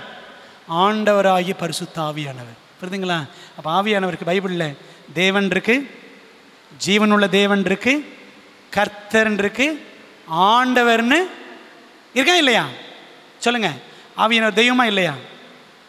100%. பிதாவை போலவே குமாரனும் தெய்வம். 100% குமாரனை போலவே ஆவியானவரும் தெய்வம். இதில் டவுட்டே கிடையாது. பழைய ஏற்பாட்டு ஆதாரங்கள். ஆவியானவர் இந்த 3 பேரும் பிதா குமாரன் பரிசுத்த ஆவி, அந்த மூவர் பிணைப்பு பற்றி பழைய ஏற்பாட்டு ஆதாரங்கள். வேகமாக எல்லா வசனத்தை படிக்க வேண்டாம், உங்களுக்கு நான் சுருக்கமாக சொல்லிடுறேன். ஓகே, பாருங்களேன். பின்பு தேவன் நமது சாயலாகவும், அது 1:26 மனுஷனை படைக்கும் பொழுது நமது சாயலாம், நமது ரூபத்தின்படியும். யாரு? பிதா குமாரன் பரிசுத்த ஆவி. ஓகே, அடுத்து Adiyam 11:7 பாபேல் கோபுரம் நாம் இறங்கி போய் இந்த பாபேல் கோபுரத்தில் இவங்க பாஷை என்ன செய்வோம்? தாறுமாறாக்குவோம். பிதாக்குமாரன் பரிசுத்தாவி. அடுத்து என்னாகுமா 6:24 25 26 கர்த்தர் உன்னை ஆசீர்வதித்து உன்னை காக்க கடவர். பிதாவாகிய கர்த்தர். அடுத்து கர்த்தர் தம்முடைய முகத்தை உண்மையில் பிரகாசிக்க பண்ணி உண்மையில் கிருபையாயிரு கடவர். குமாரனாகிய கர்த்தர். அடுத்து கர்த்தர் தம்முடைய முகத்தை உண்மையில் பிரசன்னமாக்கி உனக்கு சமாதானம் கட்டளையிட கடவர். ஆவியானவராய் கர்த்தர் அப்படின்ட்டு அடுத்த வசனம் எப்படி முடியுது பாருங்க. இவ்விதமாய் அவர்கள் என் நாமத்தை இஸ்ரவேல் புத்திரர் மேல் கூற கடவர்கள். என் நாமம் சொல்லியிருக்கிறாரா? நாமங்கள் சொல்லியிருக்கிறாரா? என் நாமம். சரிங்களா? மூவரும் ஒன்றாய் இருக்கிறார்கள். சரி, அடுத்து ஏசாயா 6:3 அந்த உசியா ராஜா மரணம் அடைந்த வருஷத்தில் ஏசாயா ஒரு தரிசனம் கண்டாருன்னு படிக்கிறோம். அதில் தூதர்கள் என்ன பாடினாங்களாம்? சேராபீன்கள் சேனைகளின் கர்த்தர் பரிசுத்தர் பரிசுத்தர் பரிசுத்தர் அப்படின்னு பாடினாங்களாம். ஏன் 2 முறை சொல்லலை? ஏன் 3 முறை சொன்னாங்க? புரியுதுங்களா?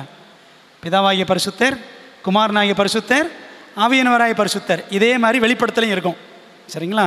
ஓகே, அடுத்து பாருங்க. இந்த வசனத்தில் நம்ம இதெல்லாம் பார்த்துட்டோம். அப்படி போங்க. ஓகே, இந்த வசனத்தை நல்லா போடுங்க. ஏசாயா 48:16 இந்த வசனத்தை நல்லா பாருங்க. நீங்கள் என் சமீபத்தில் வந்து நான் சொல்லுவதை கேளுங்கள். நான் ஆதி முதற்கொண்டு அந்தரங்கத்தில் பேசவில்லை. அது உண்டான காலம் துவக்கி அங்கே நான் இருந்தேன். இப்பொழுதோ கர்த்தராகிய ஆண்டவரும் அவருடைய ஆவியும் என்னை அனுப்புகிறார். யாரை பற்றி இங்கே சொல்லியிருக்கிறதுல பழைய ஏற்பாட்டில்? கர்த்தராகிய ஆண்டவரும் அவருடைய ஆவியும் என்னை இயேசுவை அனுப்புகிறார். சரிங்களா? நீங்கள் என் சமீபத்தில் வந்து நான் சொல்வதை கேளுங்கள். நான் ஆதி முதற்கொண்டு அந்தரங்கத்தில் பேசவில்லை.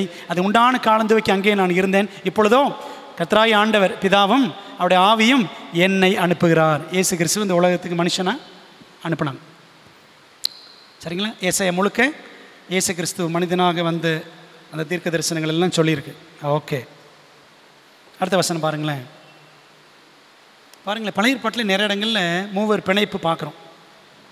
ஏசாயா 61:1 எல்லாருக்கும் தெரிஞ்ச வசனம். கர்த்தராகிய தேவனுடைய ஆவியானவர் என் மேல் இருக்கிறார். யாருங்க கர்த்தராகிய தேவன்? பிதா. பிதாவினுடைய ஆவியானவர் என் மேல். யார் என் மேல்? இயேசு கிறிஸ்து. இதைத்தான் ஆண்டவர் இயேசு கிறிஸ்து லூக்கா 4:18 அந்த ஓய்வு நாளில் போய் புஸ்தக சூரில் ஏசாயா புஸ்தக சூரில் வாங்கி வாசிப்பார். இங்கே தான் படிப்பார். ஏசாயா 61 தான் வாசிப்பார். சரிங்களா? அப்போ அந்த வசனம் முதல் வசனத்தில் பாருங்களேன். ஒரு வரியில் 3 பேரை பற்றி இருக்கா இல்லையா? கர்த்தராகிய தேவன் பிதா, அவருடைய ஆவியானவர் என் மேல் இயேசு கிறிஸ்து. ஒரே வரியில் 3 பேர் இருக்கிறாங்க. பிதா குமாரன். ரொம்ப அழகாக இருக்குல்ல? ஆண்டவர் எவ்வளோ அழகாக கொடுத்துருக்கிறாரு. சரி, இதெல்லாம் பழைய ஏற்பாட்டு ஆதாரங்கள். மூவர் பிணைப்பு, மூவரும் ஒன்றா இருக்கிற வசனங்கள். புதிய ஏற்பாட்டில் பார்க்கலாமா? புதிய ஏற்பாட்டில் சில வசனங்கள் வேகமாக பார்ப்போம். இதை நான் சொல்லிட்டேன், ஏற்கனவே சொல்லிட்டேன். பிதா குமாரன் பரிசுத்த ஆவியின் நாமத்தினாலே, 3ம் ஒரே நாமம். சரி, அடுத்து அப்போஸ்தலர் ஆசீர்வாதம். இதையும் சொல்லிட்டேன். 2 கொரிந்தியர் 13:14 பவுலின் ஆசீர்வாதத்தில் பாலின் பெனடிக்ஷன் சொல்லுவாங்க. கர்த்தராகிய இயேசு கிறிஸ்துவின் கிருபை, தேவன் பிதாவாகிய தேவனுடைய அன்பு, பரிசுத்த ஆவியின் ஐக்கியம். சரிங்களா? 3 பேரும். அடுத்து மூவர் பிணைப்பு. 2 பேதுரு 1:1-2 பாருங்கள். இயேசு கிறிஸ்து அப்போஸ்தலனாகிய பேதுரு பொந்து கலாத்தியா கப்பத்தோக்கியா ஆசியா பித்தினியா தேசங்களிலே சிதறியிருக்கிறவர்களில் பிதாவாகிய தேவனுடைய முன்னறிவின்படியே ஆவியானவரின் பரிசுத்தமாக்குதலினாலே பிதாவாகிய தேவன், இயேசு கிறிஸ்து, ஆவியானவர் இருக்காரா? 3 பேரையும் சேர்த்து அப்படி தனித்தனியாக ஒரே பகுதியில் அவர் எழுதுகிறார். பேதுருவின் முகவரை வாழ்த்து. சரிங்களா? அடுத்து கிறிஸ்துவின் ஞானஸ்நானத்தின் போது இருந்தாங்களே 3 பேரும். சரிங்களா? இயேசு ஞானஸ்நானம் பெற்று கரையேறினார். வானத்தில் ஒரு சத்தம் உண்டாயிற்று. என்ன சத்தம்? இவனுடைய நேசகுமாரன், இவர்கள் பிரியமாக இருக்கிறேன். யார்? பிதாவின் சத்தம். குமாரன் ஞானஸ்நானம் எடுக்கிறார். ஆவியானவர் புறாவை போல இறங்கினார். மூவரை பற்றி படிக்கிறோம் ஒரே இடத்துல. யோவான் 14:16 பாருங்க. ஜான் 14:16 நான் பிதாவை வேண்டிக் கொள்ளுவேன், இயேசு பிதா, அப்பொழுது என்றென்றைக்கு உங்களுடனே கூட இருக்கும்படிக்கு சத்தியாவியை வேறொரு தேற்றவாளனை அவர் உங்களுக்கு தந்தருள்வார். 3 பேரும் அங்கே இருக்குது. பிதா குமாரன் பரிசுத்த ஆவி. இன்னொரு வசனம் யோவான் 15:26 யோவான் 15:26 பிதாவினிடத்திலிருந்து நான் உங்களுக்கு அனுப்ப போகிறவரும் பிதாவினிடத்திலிருந்து புறப்படுகிறவருமாகிய சத்திய ஆவியான தேற்றவாளன் வரும்போது அவர் என்னை குறித்து, இயேசுவை குறித்து சாட்சி கொடுப்பார். அந்தபடியே ஓகே, எபேசியரில் நாம் இருதரத்தாரும் ஒரே ஆவியினாலே பிதாவினிடத்தில் சேரும் சிலாக்கியத்தை அவர் மூலமாய் இயேசு கிறிஸ்து மூலமாய் பெற்றிருக்கிறோம். இயேசு கிறிஸ்து வேல் மரிச்சார். ஆக அவர் நமக்காக ரத்தம் சிந்தினதுனால 2 திறத்தாரும் புறஜாதியாரும் யூதர்களும் எல்லாம் ஒன்றா சேர்றதுக்கு அந்த ஒரே ஆவியினாலே பிதாவினிடத்தில் சேரும் பாக்கியம் சிலாக்கியம் இயேசுவின் மூலமாய் பெற்றோம். புரியுது உங்களுக்கு? இப்படி நிறைய இடங்களில் இந்த மூவர் பிணைப்பை ரொம்ப தெளிவாக நம்ம புதிய ஏற்பாட்டில் பார்க்கல. நிறைய வசனம் இருக்குங்க, ஏகப்பட்ட வசனம் இருக்குது. அந்த வசனத்தில் உங்களுக்கு வரிசையாக அப்படி காண்பிக்கிறேன். எபேசியர் 2:18 இருக்குது, குமாரன் மூலமாய் ஒரே ஆவியினாலே பிதாவோடு சேர்கிறோம். அடுத்து யோவான் 3:34, ரொம்ப அழகான வசனம். அடிக்கடி இந்த வசனம் நான் சொல்லி ஜெபம் பண்ணுவேன். பாருங்களேன், தேவனால் அனுப்பப்பட்டவர் யார்? தேவனால் யார்? பிதா. அனுப்பப்பட்டவர் யார்? இயேசு கிறிஸ்து. தேவனுடைய வார்த்தைகளை, பிதாவின் வார்த்தைகளை பேசுகிறார். தேவன் அவருக்கு தமது ஆவியை அளவில்லாமல் கொடுத்திருக்கிறார். சரிங்களா? பிதா, குமாரன், பரிசுத்த ஆவி. அங்கே இருக்கு இன்னொரு வசனம், அப்போஸ்தலர் 2:33. அவர் தேவனுடைய வலது கரத்தினாலே உயர்த்தப்பட்டு பிதா அருளிய வாக்குத்தத்தத்தின்படி பரிசுத்த ஆவியை பெற்று நீங்கள் இப்பொழுது காண்கிறதும் கேட்கிறதும் ஆகிய இதை பொழிந்தருளினார். ஆண்டவர் இயேசு கிறிஸ்து உயிரோடு எழுந்து பரமேறி சென்ற பொழுது பிதாவானவர் குமாரனுடைய தியாகம், மரணம் எல்லாத்தையும் ஏற்றுக்கொண்டு சந்தோஷப்பட்டு ஒரு கிஃப்ட் அனுப்புனாருங்க இந்த பூமிக்கு. அந்த கிஃப்ட் தான் யாரு? பரிசுத்த ஆவி. சரிங்களா? Very simple. இதை அந்த வாக்குத்தத்தின்படி பரிசுத்த ஆவியை பெற்று அந்த வரத்தை, ஆவியானவர் பற்றி பைபிளில் சொல்லியிருக்கு, அவர் வரம், ஆவியானவர் வரம், ஆவியானவர் பிதாவின் வாக்குத்தத்தம், உன்னதமானவருடைய பலம் அப்படின்னு படிக்கிறோம். சரிங்களா? இப்படி நிறைய இருக்கு.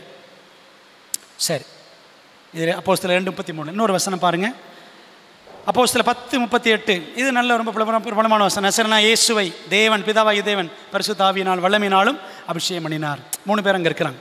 அடுத்த வசனம் பாருங்க, எபிரேயர் 9:14. ஏற்கனவே பார்த்தோம். நித்திய ஆவியினாலே தம்மை தாமே, அதாவது இயேசு கிறிஸ்து பழுதற்ற பலியாக தேவனுக்கு ஒப்பு கொடுத்த கிறிஸ்துவனுடைய ரத்தம். அப்போ பாருங்க 3 அங்கே அழகா. நித்திய ஆவியினாலே பிதாவுக்கு தன்னை பழுதற்ற பலியாக இயேசு கிறிஸ்து ஒப்பு கொடுத்தாரு அப்படின்னு படிக்கணும். அடுத்து 1 யோவான் 5:7.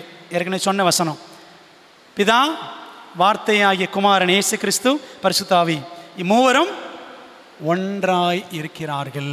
அன்பானவர்களே, ஆக பிதாவும் தேவன், குமாரனும் தேவன், ஆவியானவரும் தேவன், ஒரே தேவன். சரிங்களா? இதை ஏற்றுக்கிறதுக்கு குழப்பப்பட வேண்டாம், குழப்பமடைய வேண்டாம். ஆண்டவர் அழகாக பைபிளில் சொல்லியிருக்கிறாரு. ஒரு வாசகம் வாசிப்போம். எலன் வைட் சொல்கிறாங்க, இந்த வாசத்தை முடிப்போம். பரலோக மூவர் கூட்டணியில், பார்த்தீங்களா என்ன கூட்டணியா? மூவர் கூட்டணியில் 3 உயிருள்ள நபர்கள் இருக்கின்றனர்.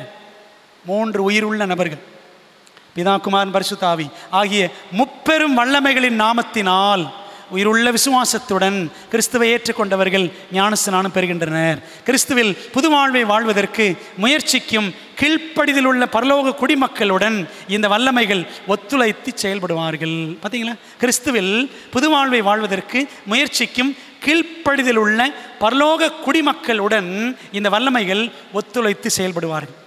நம்ம கூட என்ன செய்வாங்களாம்? ஆண்டவர் விசுவாசிக்கிற நம்மோடு இந்த 3 பேரும் ஒத்துழைத்து செயல்படுவார்களாம். சொன்னார்ல, படித்தோம்ல யோவான் 14, நாங்கள் வந்து அவனிடத்தில் வாசம் பண்ணுவோம்.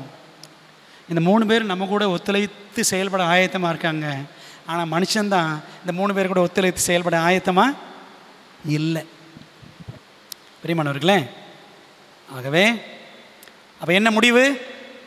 இதை எங்கே படிக்கிறோம்? எல்மைட் சொன்ன கோட், ஸ்பெஷல் டெஸ்டிமனிஸில் சீரிஸ் B நம்பர் 7 பேஜ் 63 படிக்கிறோம். பரிசுத்த ஆவியானவரை தேவன் என்று கூறுவதை விட, பரிசுத்த ஆவியானவர் தேவன் சொல்லலாமா? சொல்லலாமா?